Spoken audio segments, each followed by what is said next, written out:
3 months ago, I found out that my uncle had passed away. We weren't very close, but he left me one of his houses in his will. It was a nice gesture, but I was just thinking about selling it. As a new father of twin girls, I had enough on my plate and didn't need another thing to manage. To speed up the sale, I decided to travel across the country to stay in the house until it sold. My job only requires a laptop and phone, so I was able to work remotely for the time being. Unfortunately, my wife had to stay back at her job, so I had to come alone. At first, I treated it like a short vacation, hoping it would only take a week. But the process turned out to be more complicated than I expected. I had a realtor handling most things, but after a month, I was still here. Right from the start, strange things started happening. Items were never where I left them. I'd see fleeting shadows out of the corner of my eye. I often lost track of time. I thought it was stress, maybe loneliness. The house was quiet, except when the realtor would come by with potential buyers. It was the quietest place I'd ever been. Before I started going crazy, the neighbor came by with a dog. She was an older lady who explained that she had been dog-sitting for my uncle while he was in the hospital. Now that I was here, she thought I should take Buster, the golden retriever. I figured she was just a bit confused. She seemed to think my uncle had passed only last week. Regardless, I fell in love with Buster. His presence was exactly what I needed, and I thought it would be a great gift for my girls. I just hoped my wife would agree. However, even Buster sensed something wasn't right with the house. He quickly adapted to his new living space but refused to go upstairs. At first, I didn't mind. It made it easier to keep track of him. Then Buster disappeared. 1 second, he was right behind me while I was opening a treat jar for him. I turned to put the jar back, and when I looked again, he was gone. I ran through the house, calling his name. The kitchen was connected to the living room, and at the other end of that was the master bedroom and study. The other side of the kitchen led to the dining room, which opened to the entrance hall that also led into the living room and up the stairs. I went upstairs and had the choice of turning left or right along a balcony that overlooked the living room and entrance. To the left was a guest room and a game room. To the right were 2 more guest rooms and a bathroom at the end of the hall. I checked every room and, with no explanation, I assumed the dog must have slipped outside, even though there was no doggy door and all the windows and doors had been closed and locked. I spent another hour searching the neighborhood before giving up. I was thinking about printing flyers when I opened the front door and heard Buster scrambling toward me from the kitchen. I was relieved, but I couldn't understand how I had missed him. I let him sleep in the bed with me that night. In hindsight, that was probably a mistake, but it made me feel better at the time. Work picked up, and I soon forgot about all the strange occurrences in the house. Clients were calling me nonstop, but we were getting a lot done, and I secured multiple large contracts. I was working nonstop, but I knew I would get promoted once I returned to the home office. Several times, I would get lost in a phone call or spreadsheet and lose track of time until it was nighttime. I get so absorbed in work that I would ignore Buster whining for food or to go outside. I set alarms to keep track, but I had too many important clients to slow down. I was on top of the world, but my health was starting to decline. I would forget to eat and sometimes even sleep. There was always something else to do or someone to talk to. I even started taking better care of Buster than I was of myself. Then everything changed with a bang. Literally, Buster started whining behind me as I finished up another spreadsheet. Then, we both heard a door slam upstairs. For the first time since I brought him in, Buster ran upstairs on his own. I almost called the police, but I felt ridiculous with the phone in my hand. I started to doubt if I had heard anything at all. If there was an intruder, Buster would have been making noise. So I gathered all the courage I could, grabbed a frying pan, and crept upstairs. It was dark, but enough moonlight came in through the downstairs windows for me to see Buster standing in front of the bathroom. I had closed every door earlier when I was looking for the lost dog, but this one was wide open. I turned on the hallway light, but nothing happened. With no other ideas, I raised the frying pan and walked slowly toward the bathroom. There was no window, so it was pitch black inside. I was terrified. Strangely, Buster just stood there, frozen. His tail was straight up, and he was staring at the door. I took it as a good sign that he wasn't barking. That's what pushed me to step into the bathroom. My eyes had adjusted to the dark, and the bathroom was too small for someone to be hiding without me noticing. I began to relax until I stepped into something sticky. I suddenly remembered I had my phone in my pocket. I pulled it out and turned it on, casting light on the floor. I immediately dropped it at the sight of the bright red liquid surrounding my feet. I ran back downstairs and Buster followed. This time, I had no problem calling the police. Fortunately, a patrol car was nearby, and 2 officers arrived within minutes. Their flashlights cut through the darkness, but they quickly confirmed that everything was fine with the lights upstairs. However, they did notice something odd about my pipes and called out that the puddle was just rusty water. Because of their insistence, I went upstairs again and saw a muddy brown puddle in the bathroom. The banging must have been caused by a burst pipe. Both officers had a laugh at my expense but were otherwise understanding. They even gave me the number of a good plumber, though my phone was ruined after I dropped it in the puddle. From now on, I would have to use the only landline in the kitchen. I let the officers leave and promised to call the plumber first thing in the morning. However, as exhausted as I was, I couldn't sleep after all the excitement.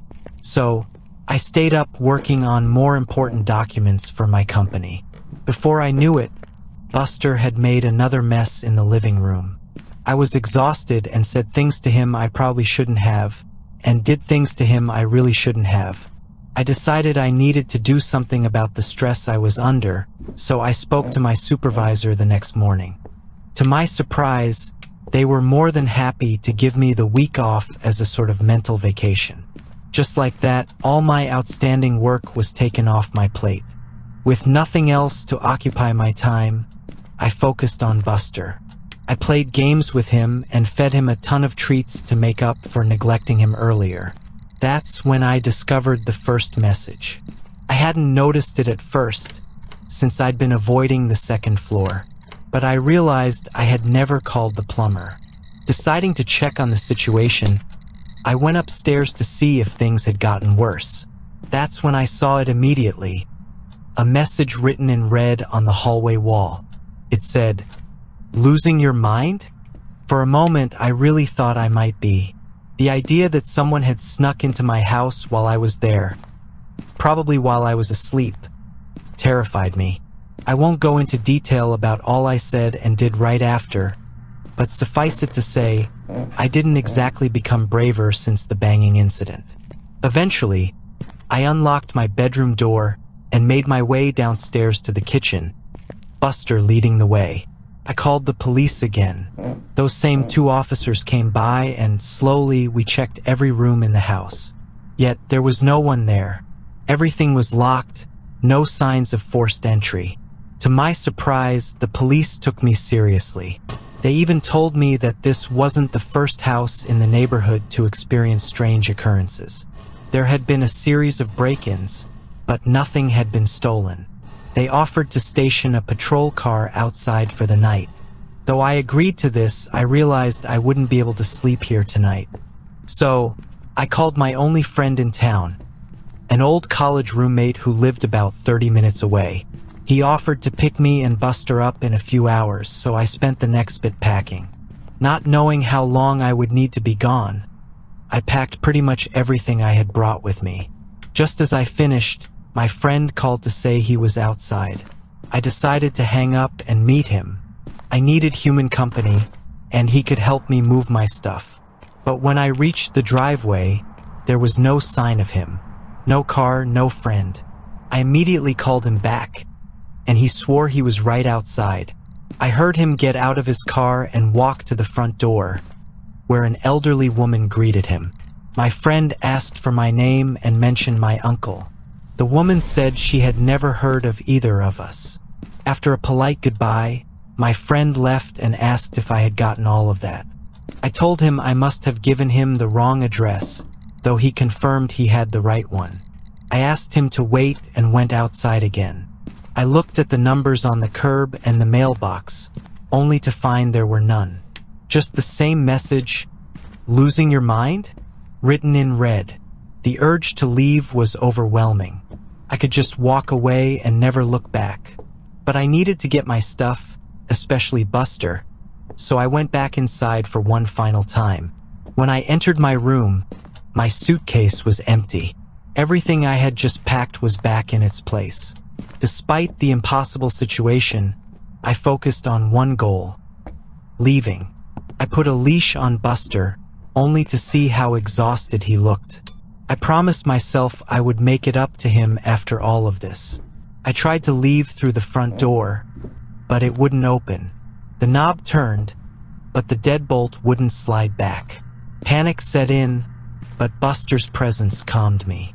Kneeling down to hug him, I had an idea while he licked my face. Whatever was going on, it wasn't the result of a maniac hiding in my house. But I still didn't know what forces were at work. So, I walked to the backyard and said loudly, "Well, Buster, time for a little walk." The glass door slid open effortlessly. Buster happily bounded outside. I followed more cautiously, taking my first real look at the backyard. An iron fence surrounded the yard, with enough space between the bars for Buster to slip through. And then I saw it. A tree that grew too close to the fence, its branches stretching through and above it. I assumed the gate would be locked too, so I decided this was my exit. Buster didn't need any prompting. He waited for me on the other side as I painfully climbed up and over the fence. I became acutely aware of how weak and tired my recent lifestyle had made me. As I was climbing down the tree, Buster growled once, then bolted toward a nearby hill. I jumped down and chased after him. He disappeared over the top, and I scrambled to keep up on the steep surface. Luckily, I found a few stone bricks laid into the side to make the climb easier. The incline was still steep, so I focused on placing my feet correctly to avoid sliding. While doing so, I reached up and grabbed what I thought was another stone. Confused, I looked up to find myself grabbing carpet. I looked down and saw the second floor landing. Below me, the stairs led to the entrance hall and living room of the house. Buster was nowhere to be found. Exhausted and demoralized, I crawled the final steps and sat on the landing for a while, calling out for Buster. Eventually, the kitchen phone rang. Realizing that whatever ghosts were messing with me couldn't stop outside forces from helping, I hurried down the stairs, landing hard on the cold tiles below. I was dazed for a moment but quickly got to the kitchen, phone in hand. My wife's warm voice filled me with hope. She was concerned because she hadn't heard from me in a while. I couldn't recall the last time I'd even tried.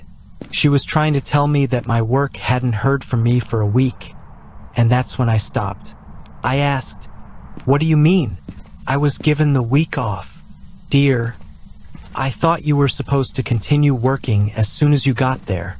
Yeah, but they gave me a week off because of all the stress I've been under." "Wait a second. How long have I been here?" "Honey, you've been gone almost 9 days now." My stomach dropped, but I didn't hesitate to say, "Listen, you need to call the cops. Something's wrong. I think I'm having a medical emergency." I had just been trying to come up with an excuse to avoid more questions, but it suddenly hit me. This was probably the most plausible explanation. Maybe I was just suffering from a gas leak or a brain tumor. Ironically, either option seemed better than being stuck in a haunted house. My wife asked, "Baby, what's wrong? Are you okay?" I thought I saw a shadow move in the corner of my eye as I answered, "Yes, I'm okay. But no, I need help." There's something wrong with this house. You aren't making any sense. Just listen to me, call the police and tell them my uncle's name. Tell them to come to this house, and an ambulance might be needed. Please help me. Please help you? Pretty please. With a cherry on top. I stared at the phone in my hand, her voice still coming through, but now it sounded mocking, something I'd never heard from her before. She said, "Does your tummy hurt? When's the last time you ate? I wonder what Buster tastes like." I slammed the phone down, but what was on the other side was right.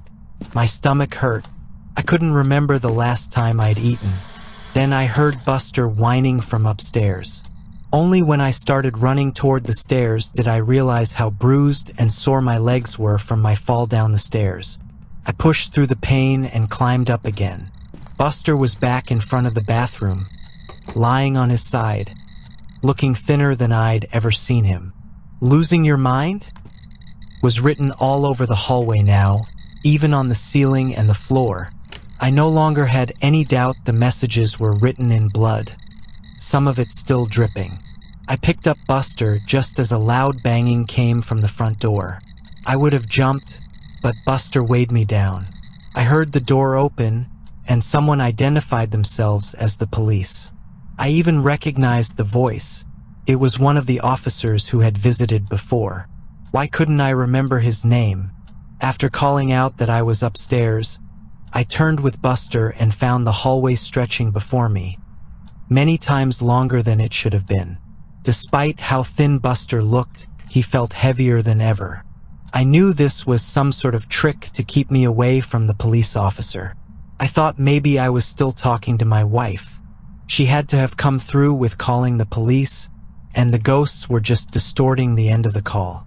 So, I started my trek back to the stairs, dragging my feet and yelling all the way. But then, a voice answered the police officer. A woman's voice. My wife's voice.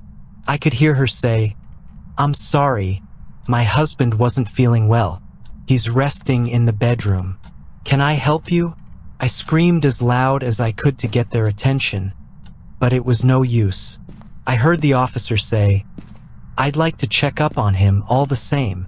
Sure, come in. He's right through here." It was like something straight out of a nightmare. I was sweating profusely, but every step I took seemed to get me nowhere. I tried to move faster, but the hallway just kept stretching. Then I heard a man's blood-curdling scream from downstairs.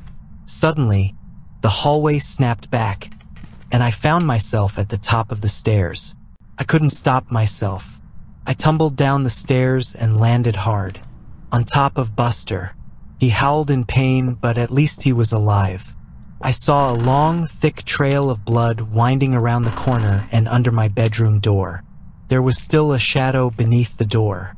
I crept to the kitchen and grabbed my trusty frying pan before heading back to the bedroom door, moving as quietly as I could.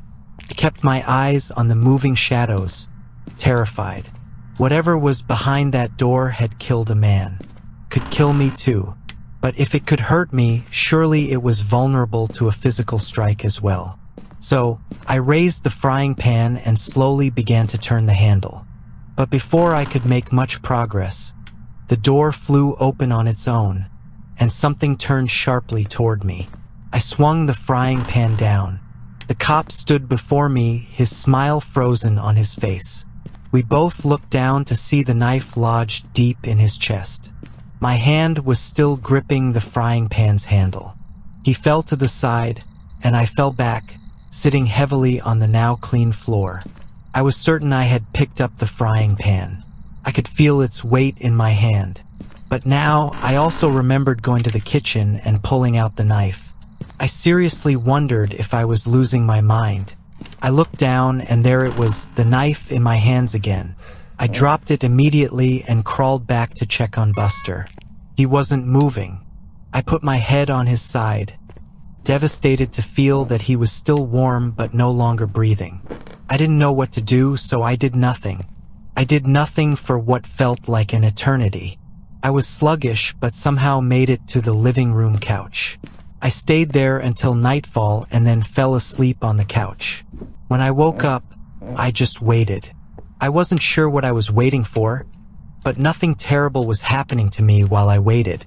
I wasn't in a hurry to change that, but the bodies of Buster and the cop were still there. I needed to do something.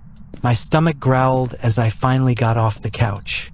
That was another problem with staying still. I found a shovel in an outdoor closet attached to the backyard porch. Digging the hole was exhausting, so I decided to bury Buster now and get to the cop after I found something to eat. I picked up Buster and carried him outside. His fur was still so warm. It was hard to believe he was gone, but there was no life left in his big brown eyes. I gently placed him in the hole and began to bury him.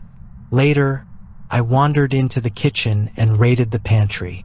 The house was quiet except for my efforts. Every time I stopped moving, the silence was absolute. I wondered if the ghosts had just been trying to make me a murderer. Now that they'd succeeded, maybe they would leave me alone for a while. Just in time, because I was starving and couldn't afford any more distractions. I opened a box of cereal and raised a handful to my lips when I paused. How could I know I was actually eating what I thought I was eating? What if it was rat poison? I still didn't know what the ghosts were capable of. I imagined the food turning into worms after I had already swallowed it. With that thought, I threw the cereal on the ground and stormed off, no longer hungry. I needed to focus on getting out of this place. And then, I passed by the front door. It was wide open. Instinctively, I leapt for it, but I stopped just a foot short of the door. This had to be another trick. I could see the door slamming shut in my face or even losing a few fingers in the process. A cold breeze wafted through the house, but I couldn't bring myself to move. This was the most impossible situation I had ever been in or even heard of. All my senses had failed me before, but the need for freedom eventually propelled me to move. Slowly, I stepped outside, and there it was, the cop car still sitting in my driveway. The door was unlocked, the keys sitting on the front seat. My mind raced, trying to piece together an explanation. Maybe the cop was a murderer who had killed previous owners of the house, and his sacrifice helped them move on. I couldn't come up with any other explanation for my good fortune. So, I pushed my doubts aside and climbed into the car. I drove out of the neighborhood without incident, but soon found myself in a new predicament. I was in an unfamiliar city, driving a cop car with no money or belongings, and no idea where I was headed. So I kept driving. Felt so good to be away from that house. Felt good to see the sun again. So I kept driving. Left turn, right turn, left turn, right turn. No idea where I was going. Then I noticed something odd. I hadn't seen any other cars on the road for a while. Where was everyone? Where was I? The sinking feeling returned.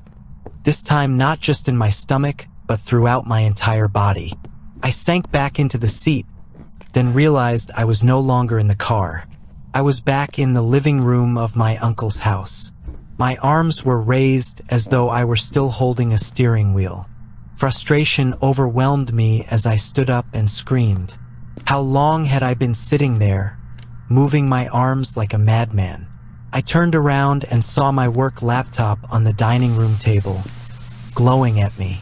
I walked over to it, noticing something already written. It read, "Lost your mind? Good. Now you won't mind losing the rest." Suddenly, my fist felt heavy. I raised it and saw another kitchen knife in my hand. I dropped it immediately. I erased the message and began typing a request for help. I ignored the screen and focused on the keys, but I kept hitting them wrong, and another message slowly formed. "I'm sorry. I've disappointed you all. For the last time, goodbye." I could have screamed again, but then I realized something had changed. I wasn't in the dining room anymore. I was in the study. I kept typing and typing, my own words pouring out onto the screen. I've sent emails requesting help. I've posted on the local police department's Facebook for assistance, and I've tried to keep writing no matter what. This is my latest attempt to keep my sanity. Whenever I've tried to take a break, I find myself in a new room with new horrors descending upon me. Once, I opened the study door to a hellish landscape and almost stepped out onto lava. I'm not sure if it was an illusion, but I didn't even want to imagine my feet burning. So I quickly closed the door and resumed writing. I'm not even sure this is all because of ghosts. I've been doing a lot of thinking lately, and the truth is, I have no idea what's going on. As I reviewed these bizarre events, I realized something unsettling. I couldn't recall my uncle's name or what he looked like. I wasn't sure I ever had an uncle. I tried to think back on how I got here. Did I fly? Drive? Couldn't remember. Had I always been here? Even weirder, I couldn't remember my realtor's name, or even what gender they were. I'd met them in person several times. Why didn't I know things I should? I couldn't even remember the names of my daughters or my wife. Was I even a father? Am I even a person? I know I must be because here I am writing in this small study. But now that I think about it, I can't remember who my parents are, or what they looked like, or anything about my childhood. Now, I just remember this house and all the nightmares, waking and otherwise, I've experienced here. I feel a lot like I did in the cop car. I found a way forward, but I have no idea what to do next. This isn't a way to live, and I'm getting more and more tired. I'm so hungry. It's getting harder to focus. I keep hearing voices, and they're getting louder. I know that if I stop writing, I won't last long, but I'm running out of things to say. My hands are tired. I'm tired. So tired. A B C D E F G H I J K L M N O P Q R S T U V W X Y Z. The quick brown fox jumped over the lazy dogs. I need to keep writing, but I don't know what to say anymore. What's my name? I don't know. I'll die if I stop writing. I'll die if I stop working. Absurgical noak per stuv wixans. The quick brown feox gumped over the lazy dogs. Dogs. Buster. I miss Buster. I wish I could pet him one last time. But was he ever real? Is anything? I'm so tired. So hungry. I need to focus. The quick brown fox jumped over the lazy goodbye. The quick brown I am sorry jumped over pointed you lazy dogs goodbye. I'm quick I've jumped pedisap thiel last time lazy dogs. I'm sorry. Jumped over disappointed you lazy. For the lazy dogs. Goodbye. I'm sorry. I've disappointed you all. For the last time, goodbye.